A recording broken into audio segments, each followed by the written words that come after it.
Foi em 2009. Eu tinha acabado de terminar meu ensino médio e entrado na faculdade. Bom, por ser calouro e estar super empolgado com o curso que estava fazendo, eu acabei me envolvendo em várias atividades da faculdade. Isso é super normal, desde eventos acadêmicos até os ciclos culturais do meu campus. E quando eu me dei conta, acabei me afastando um pouco dos meus antigos colegas da época de colégio. O curioso é que eu não fui o único a notar esse afastamento ou sentir esse distanciamento. Cada um dos meus colegas também sentiu o mesmo, que depois da escola, a faculdade e a vida de uma forma geral estava nos levando cada um para um caminho diferente e estávamos mais distantes um dos outros, mesmo estudando em campos vizinhos ou até frequentando os mesmos locais de sempre. Depois de trocar ideias com algum colega, e ver que esse sentimento era recíproco e compartilhado pela maior parte de nós, nosso grupo acabou decidindo marcar um encontrão em um shopping popular aqui da nossa cidade, o Norte Shopping. Tudo transcorreu bem, conversamos, rimos, comemos e matamos um pouco a saudade que estávamos sentindo um dos outros. Até aqui tudo normal, o bizarro começa agora. Ao final desse encontrão, cada um foi para a sua casa, como tinha que ser. O shopping fica em uma avenida conhecida de Fortaleza, a Bezerra de Menezes. A Avenida Bezerra de Menezes é uma avenida reta, de aproximadamente uns 4 ou 5 quilômetros. Na época que aconteceram esses fatos aqui relatados, não havia corredores de ônibus no centro da avenida, como existem hoje, e as paradas dos ônibus ficavam ainda em frente aos estabelecimentos comerciais de cada lado da avenida. Normalmente você tinha que esperar o sinal fechar para atravessar a Bezerra de Menezes e suas quatro faixas e esperar o seu ônibus em um dos pontos que ficavam em frente às farmácias do outro lado da avenida. Falo tudo isso porque em 2009 não era nada parecido com isso. Os pontos de ônibus nessas localidades eram quase uma terra sem lei ou terra de ninguém. Os ônibus paravam sem qualquer ordem nos acostamentos e não tinha fila ou coisa do tipo. Se um ônibus parava, por exemplo, em um ponto, logo que o sinal abria, os outros tinham que ultrapassá-lo para parar logo em frente. Mas muitos motoristas não faziam essa fila pelo acostamento e acabavam fazendo fila dupla na avenida mesmo, todos desesperados para pegar seus respectivos passageiros o mais próximo possível de seus pontos. Os passageiros, então, nem se fala, não é mesmo? Era um amontoado de gente que, ao abrir o sinal, corria para ver quem entrava primeiro em suas conduções. E à medida em que os ônibus iam parando e ao longo do acostamento, ou formavam suas filas duplas nas avenidas, a multidão atacava, parecia que só aumentava, e a disputa por quem entraria primeiro e encontraria os melhores lugares era insana, tornava o ambiente definitivamente selvagem.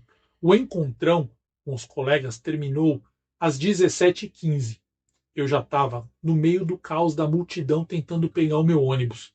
Mas tenho que confessar que nesse contexto todo eu era super privilegiado. Como eu morava em um bairro residencial que fica no final da avenida, na outra ponta dela, em direção ao centro, eu podia pegar qualquer ônibus azul municipal, e todos eles seguiriam pela avenida até o final. E era só eu pegar um desses ônibus e descer no meu ponto e caminhar 5 minutinhos, que eu já estaria em casa.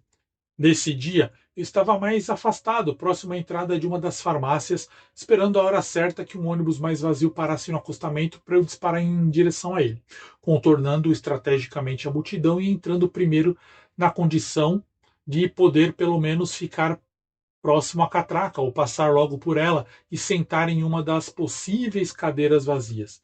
Nessa época, nós entrávamos nos ônibus pela porta traseira, pois a catraca ficava no final dos ônibus, e para desembarcar, saímos pela porta dianteira. Achava que essa era a melhor estratégia para pegar o ônibus ali naquele local. Nesse dia eu estava mais afastado, próximo à entrada de uma das farmácias que ficavam logo atrás desses pontos de ônibus. A multidão estava ali a mil e eu já estava imaginando se eu conseguiria pegar um ônibus vazio ou pelo menos se eu conseguiria ir sentado para casa, ao invés de pendurado em uma das barras do ônibus e abrindo caminho entre as pessoas até a saída do veículo. Eu estava apenas sonhando acordado com essa possibilidade, quando tudo aconteceu. E aconteceu muito rápido. Então ele enrolou até aqui porque o negócio é rápido. Hoje, não sei como eu consigo me lembrar de tantos detalhes de um momento que não se deve ter durado nem 30 ou 40 segundos, mas que eu me lembro como se tudo tivesse acontecido em câmera lenta, câmera super lenta, lento igual ele contando a história. De repente, do meio dessa multidão, brotou um casal. Eles saíram aparentemente do meio de toda aquela gente, mas eu não vi exatamente de que direção. Era um casal normal, não tinha nada de estranho em comum. Eles aparentavam ter a mesma idade que eu, na época, 17 ou 18 anos. A menina tinha pele clarinha, cabelos muito lisos e claros, e um tom entre o castanho e o loiro. Usava uma mini saia vermelha e uma blusinha curta, dessas de alça, que deixa a barriga à mostra. Ela era magra e usava uma dessas chinelas havaianas brancas ou mais claras. Ela era muito bonita e estava andando, ora de mãos dadas, ora abraçada, com aquele que parecia ser seu namorado. Ele tinha uma cara de playboy, desses filhinhos de papai ou meninos riquinhos que circulam pela cidade, ou pelo menos circulavam na época da minha adolescência. Ele era bem branquinho também, usava boné, uma camisa de uma cor só, nada muito extravagante e bem simples até, de cor verde ou um desses tons quase azulados, assim, mais opacos e esverdeados. Mas era tudo de uma cor só, um short vermelho e um par de havaianas brancas. Eles andavam em meio a toda aquela gente de forma estranhamente simples, de mãos dadas, em um momento abraçados, em outro trocando carinhos, mas sempre caminhando bem juntos e agarradinhos, quase que sem tocar ou sem se importar com a multidão. Eu achei aquela cena super estranha e curiosa, e não sei por que aquele casal atraiu tanto a minha atenção. Porém, ao mesmo tempo em que eu prestava atenção no casal adolescente andando em meio à multidão, eu vi, atrás de todos os ônibus que estavam parando naquele ponto, naquele momento, um ônibus um pouco mais claro e que aparentava estar completamente vazio. Ao mesmo tempo que eu notava esse casal, eu vi esse ônibus ultrapassar os 4 outros ônibus amontoados em filas duplas e parar bem mais na frente do que todos estavam. E na frente, onde nenhum ônibus costumava parar, ele parou quase na metade do quarteirão, onde já não tinha mais ônibus nenhum. Era um local muito estranho para parar, porque não tinha nem passageiro. Tudo isso não durou nem 40 segundos. E eu me lembro de olhar para esse casal e perceber que o ônibus vazio que ultrapassou os demais era para eles, porque o casal se dirigiu justamente para a direção daquele ônibus. Eu não sei como eu sabia disso, eu sentia isso, mas eu não parei para pensar muito sobre. Eu só queria voltar logo para minha casa. Eu via aquela multidão inteira brigando para entrar em 3 ou 4 ônibus completamente lotados que estavam parando como de costume, nas famosas filas duplas no meio da avenida, e na hora, tudo o que eu consegui pensar foi: mas, gente, será possível que toda essa galera não está vendo aquele ônibus logo ali, vazio, parado, sem ninguém para entrar nele? Por que ninguém está indo até ele? Eu tenho certeza que ele serve para uma boa parte desse povo que está aqui se amontoando para pegar os mais lotados. Que bando de gente burra! Eu levantei, então, num estalo, e corri em direção ao casal, pensando comigo mesmo: eu é que não vou perder essa chance. Assim que o casal entrou no ônibus, eu que estava logo atrás corri mais um pouco e consegui aproveitar a deixa e também entrar. O ônibus não estava vazio como eu pensava, mas estava vago, bastante vago para aquele horário. Para mim já foi uma benção aquilo. Fora o motorista e o trocador, havia o casal que eu tinha acompanhado e subido junto. Para minha surpresa, eles já estavam se acomodando em 2 cadeiras, em 2 bancos, na verdade, um pouco mais à frente. Tinha uma senhora idosa, uma mulher branca vestida de preto, que estava sentada em um dos bancos logo atrás do motorista. Ela usava um vestido bem estranho, todo bordado, um traje que eu acho que era um pouco antiquado até, quase que fúnebre, inteiramente preto, um chapéu que tinha uma espécie de véu, ou babadinhos bordados, digamos assim, que caía na frente do seu rosto. Mas ela ficou de costas o tempo inteiro e tudo que eu pude ver dela foi isso. Lá de longe de onde eu estava, próximo à catraca, que nessa época ficava bem próximo ao final, só deu para ver essa parte da mulher mesmo. Fora o casal que eu acompanhei e essa senhora que estavam sentados do lado esquerdo do ônibus, havia 3 crianças sentadas em uma fileira do lado direito, 2 meninos e uma menina. A menina tinha o cabelo escuro, muito liso e a pele super clarinha. Parecia uma dessas crianças que estampam as fotos de produtos que a gente encontra em farmácia, sabe? Tipo fralda, shampoo, essas coisas. Era simplesmente uma graça de menina e não deveria ter nem 7 anos. Aliás, aparentemente, as crianças pareciam nenhuma delas ter mais que 7 anos. E eu me lembro de estranhar como crianças tão novinhas estavam dentro de um ônibus sozinhas, aparentemente nenhum adulto com elas. Um dos meninos que estavam com ela era negro, com a pele em tom de chocolate, com bochechas bem rechonchudas e um cabelo crespo curtinho, olhos muito vivos e uma expressão muito infantil e feliz. Uma expressão serena e travessa. O outro menino parecia um índiozinho, tinha a pele amorenada, como que bronzeada ou queimadinha de sol, cabelos super lisos, rostinho redondo, apesar de ser mais magrinho. Todos os 3 estavam juntos e eram estranhamente bem bonitinhos. Eu falo estranhamente porque eles pareciam ter saído de um quadro, uma foto ou de uma propaganda, de tão expressivos e bonitinhos que eram. Logo de cara, esse trio me chamou a atenção porque assim que eu entrei no ônibus, os 3 imediatamente viraram para mim e começaram a cochichar sem parar. Eles falavam alguma coisa bem baixinho, como se fossem anjinhos espionando alguém de uma maneira super descuidada e ingênua. Apontavam o dedo para mim e cochichavam entre si. E os 3, sem nenhuma exceção, ficaram estranhamente sérios ao olharem na minha direção. Eu estranhei aquela situação, mas deixei para lá e fui logo para a catraca pagar a minha passagem e procurar um lugar para sentar. Mas foi nesse exato momento que o trocador, que estava esparramado em sua cadeira, quase deitado, falou comigo sem sair da sua pose, sem apresentar qualquer tipo de expressão mais exaltada ou algum tipo de agitação, se dirigindo a mim quase com indiferença. Ele falou assim: Você vai descer em que ponto, moço? Eu me lembro bem da figura desse trocador, e todas as vezes que eu me lembro dele, não consigo vislumbrar nada de estranho em sua aparência. Ele era um homem branco, com cabelos bem pretos, uma barba rala, nascendo ainda por fazer, magro, mas com uma leve papadinha no pescoço e uma barriguinha levemente saliente. Ele usava os uniformes da empresa que cuidava dos ônibus e tinha um tampão de ouvido pendurado em torno do seu pescoço, um par de tampões laranjas, e estava escutando alguma música em fones de ouvido pretos, que deveria estar ligados em seu celular ou um MP3. Mas eu me recordo que em um momento algum ele tirou os fones de ouvido da orelha para falar comigo. E ele falou com grande tranquilidade, quase indiferente. Então, você vai descer em que ponto? Eu expliquei que ia descer em um ponto em frente à Escola Estadual Presidente Kennedy, algumas paradas dali.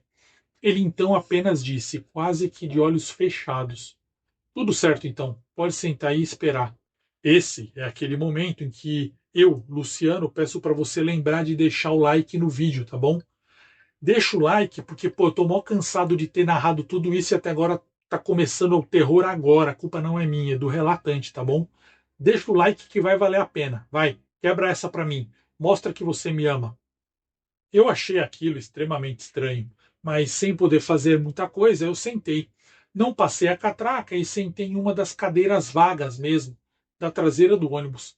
Enquanto isso, as 3 crianças continuavam cochichando sobre mim, apontando o dedo, conversando baixinho, se cutucando, sem parar um minuto de falar e me observar. Pareciam crianças normais e elas tinham uma expressão muito viva e infantil em seus rostos, mas quando olhavam para mim, ficavam sérias.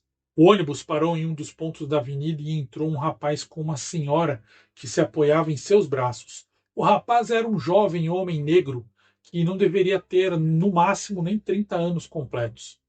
Ao que me parecia, ele tinha a cabeça raspada, era forte e usava uma camiseta azul, um short de tactel simples e um par de chinelos. A senhora que o acompanhava me parecia ser a sua avó, ou pelo menos foi isso que eu deduzi. Era bem idosa também, negra, com. Era bem idosa também negra, com seus cabelos bem grisalhos, crespos, meio encurvada, com um vestido escuro também, um pouco similar ao da senhora que estava lá na frente, sabe? Ambos entraram na condução, deram dinheiro ao trocador e ele lhes devolveu o troco. E eles passaram pela catraca normalmente e sentaram em uma das cadeiras da frente, perto das crianças, na verdade. Assim que eles passaram pela catraca, eu me levantei para fazer o mesmo, para passar, pagar a minha passagem e tal, né? Na época, meu pai, que era professor na rede estadual, tinha um direito a um passe card, um tipo de cartão magnético que os funcionários da rede estadual ganhavam para andar de ônibus e que já vinham com uma carga para ser usada nos transportes da rede estadual. Como meu pai tinha seu próprio carro, ele cedia esse passe card para eu usar. Então, como eu disse, eu levantei, tentei passar novamente, né, pela catraca, visto que o jovem rapaz tinha acabado de passar com a sua avó, mas novamente, sem sair da sua pose esparramada, quase deitado na cadeira, o trocador me fez a mesma pergunta de antes, só que com um tom também inexpressivo. E aí, você vai descer em que ponto? Eu novamente lhe respondi onde eu ia descer, no colégio estadual, tal. Ele apenas disse: "Perfeito, pode sentar lá e espera." De novo, ele não me deixou passar. Eu fiquei impaciente. Eu falei: "Mas moço, meu ponto está quase chegando, eu preciso passar logo a catraca e pagar minha passagem." E ele novamente, na postura esparramada, disse: "Fica tranquilo. Assim que chegar ao seu ponto, você me avisa que eu dou o sinal para você descer." Eu, ainda impaciente, insisti, dizendo que eu tinha que passar a catraca e que tinha que pagar logo a minha passagem. E aí eu falei assim: "Mas por que o senhor não deixa eu pagar logo a minha passagem? Eu estou com dinheiro aqui trocadinho, está tudo aqui no meu bolso. E caso o senhor não aceite o meu dinheiro, eu tenho um passe card aqui também, com carga suficiente. Por favor, deixa eu passar, moço." Ele, sem se alterar, olhou para mim sem muita expressividade no rosto e, ainda esparramado, falou assim: "Você não precisa passar a catraca. Você não. Fica aí. E assim que eu estiver próximo do seu ponto, me avise que eu dou sinal para o motorista parar e ele vai parar e o senhor desce por trás." Eu estranhei muito ele falar assim, mas eu não questionei nem insisti mais.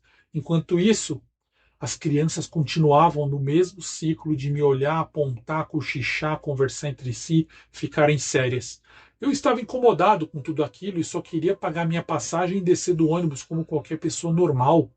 Quando ultrapassamos o último sinal, antes de chegar efetivamente na minha parada, eu me levantei novamente e disse ao trocador: "Eu vou descer na próxima, e agora? Posso pagar e passar?"